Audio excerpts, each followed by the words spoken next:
Bismillahirrahmanirrahim. Insyaallah kali ini kita akan masuk ke pembahasan hadis kedua dari hadis Arba'in yang disusun oleh Imam An-Nawawi rahimahullah. Namun sebelum itu kita sempurnakan sedikit pembahasan yang lalu, yaitu pembahasan bagaimana tanggapan Abdullah bin Umar radhiyallahu anhuma ketika mendengar fitnah qadar yang disampaikan oleh Yahya bin Ya'mar minat tabi'in, bahwasanya Ibnu Umar berlepas diri dari orang-orang yang berpemahaman kalau Allah itu tidak mengetahui takdir atau masa depan kecuali setelah hal tersebut terjadi.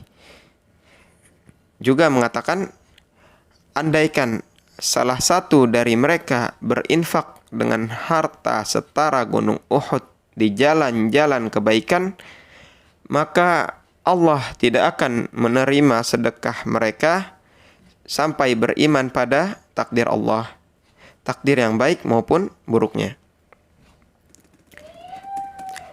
Lantas Abdullah bin Umar radhiyallahu anhuma menceritakan sepenggal kisah yang pernah terjadi di masa Rasulullah Shallallahu Alaihi Wasallam, yaitu hadis yang kedua ini yang insyaallah akan kita bahas, hadis dari ayahnya Amirul Mukminin Umar radhiyallahu anhu. Haddatsani Abi Umar bin Al-Khattab, jadi menceritakan kepadaku ayahku Umar bin Khattab, bainama nahnu inda Rasulillahi sallallahu alaihi wasallam dzata yaum, ketika kami sedang bersama Rasulullah sallallahu alaihi wasallam di suatu hari, id tala'a alaina rajulun syadidu bayadis thiyab, ketika muncul di antara kami secara tiba-tiba seorang lelaki berpakaian sangat putih, syadidu sawadis syar, warna rambutnya sangat hitam, la yura alaihi atharus safar, tidak tampak tanda-tanda safar atau yang menunjukkan ia setelah perjalanan jauh, atau yang menunjukkan ia sehabis melakukan perjalanan jauh.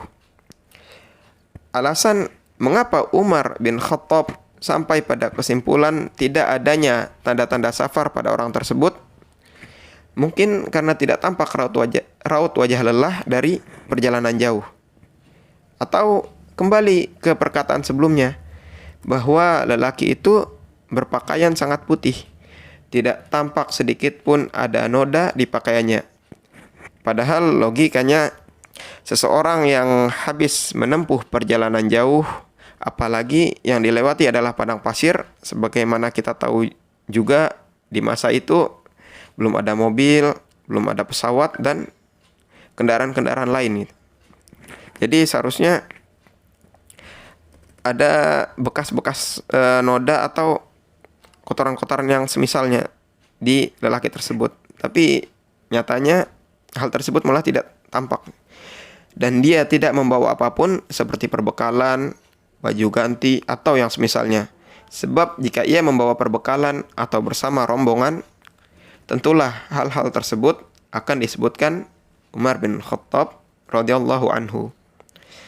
Ada kemungkinan kedua, perihal kondisi orang yang muncul tiba-tiba itu.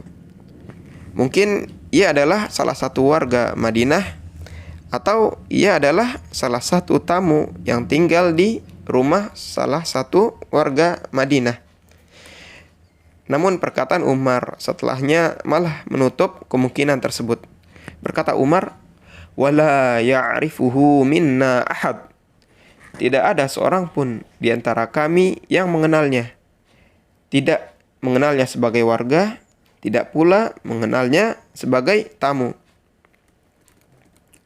Hatta jalasa ilan Nabi sallallahu alaihi wasallam fa asnada rukbatayhi ila rukbatayhi wa wada'a kaffaihi ala fakhidaihi, hingga orang tersebut duduk di hadapan Nabi Muhammad sallallahu alaihi wasallam, lalu menyandarkan lututnya ke lutut beliau sallallahu alaihi wasallam, kemudian meletakkan dua tapak tangannya ala fakhidaihi, di atas kedua pahanya. Ada khilaf pada kalimat ini. Sebagian mengatakan orang tersebut menumpukan tangannya pada pahanya sendiri. Karena domirhu di kata fakhidaihi di sini kembali pada dirinya sendiri. Sebagian yang lain mengatakan domirhu di sini kembali kepada Nabi Shallallahu Alaihi Wasallam, sehingga maksud dari ala fakhidaihi di sini adalah meletakkannya di atas paha Nabi Muhammad Sallallahu Alaihi Wasallam. Waqala, kemudian orang tersebut berkata, Ya Muhammad, akhbirni anil Islam. Ya Muhammad, beritahukan aku tentang apa itu Islam. Maka Rasulullah Sallallahu Alaihi Wasallam menjawab, Al-Islamu an tashhada an la ilaha illallah wa anna Muhammadan Rasulullah. Islam adalah persaksianmu dengan hati dan lisan bahwa tidak ada Tuhan selain Allah dan Muhammad adalah utusan Allah. Dari mana kita bisa menyimpulkan bahwa syahadah atau kesaksian ini tidak hanya membutuhkan pengakuan hati, tapi juga mesti terjawantahkan atau terrealisasikan dengan ucapan. Dari mana kita tahu? Dari banyak dalil. Di antaranya adalah dari kisah Nabi SAW ketika menjelang kematian pamannya. Dari hadis yang diriwayatkan dalam Sahih Bukhari rahimahullah, berkata Nabi kita Muhammad SAW, Ayyam, ya paman, wahai paman, qul la ilaha illallah kalimatun uhajju laka biha indallah. Ucapkanlah la ilaha illallah, sebuah kalimat yang bisa menjadi hujjah atau pembelaanku untukmu di hadapan Allah. Maka Abu Jahal dan Abdullah bin Abi Umayyah yang juga berada di situ ikut berkata, Ya Aba Talib, targhabu an millati Abdil Muttalib? Ya Aba Talib, apa engkau mau mengikutinya dan membenci ajaran agama ayahmu Abdul Muttalib?